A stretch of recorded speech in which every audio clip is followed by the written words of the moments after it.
ধন্যবাদ মাননীয় মডারেটর আমাকে আরো একবার বক্তব্য প্রদানের সুযোগ করে দেওয়ার জন্য। মাননীয় মডারেটর, বিপক্ষ দলের বক্তব্যরা বলে গেলেন পরিবার থেকে শিশু যে শিক্ষাগুলো পায় তা কি কোনো বিদ্যালয়ের প্রাতিষ্ঠানিক শিক্ষা? না, পরিবার হলো শিশুর প্রাথমিক শিক্ষা প্রতিষ্ঠান আর বিদ্যালয় হলো সারা জীবনের অঙ্গীকার।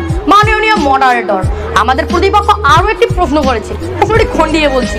মানুষ সামাজিক জীব আর তার জীবনের বিকাশের জন্য হাঁটা চলা, কথা বলা এবং অন্যান্য শারীরিক দক্ষতা শেখা অপরিহার্য। এই দক্ষতা ছাড়া মানুষ সামাজিক জীবনযাপন করতেই পারে না, আর এই দক্ষতা শেখায় বিদ্যালয়। মাননীয় সভাপতি, মাননীয় মডারেটর, আমাদের প্রতিপক্ষের কাছে আমার অনুরোধ, কালকে থেকে যেন তারা বিদ্যালয়ে না আসে।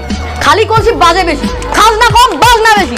মাননীয় সভাপতি, আমাদের প্রতিপক্ষ আরো একটি প্রশ্ন করেছেন, বিদ্যালয় শুধু বইয়ের জ্ঞান দেয় আর পরিবার দেয় জীবনের জ্ঞান। মাননীয় মডারেটর, বিদ্যালয় শুধু বইয়ের জ্ঞান দেয় না, বিদ্যালয় দেয় একটি শিশুর চরিত্রিক গঠন, আত্মনির্ভরতা, সময় ব্যবস্থা সবকিছু গড়ে তোলে।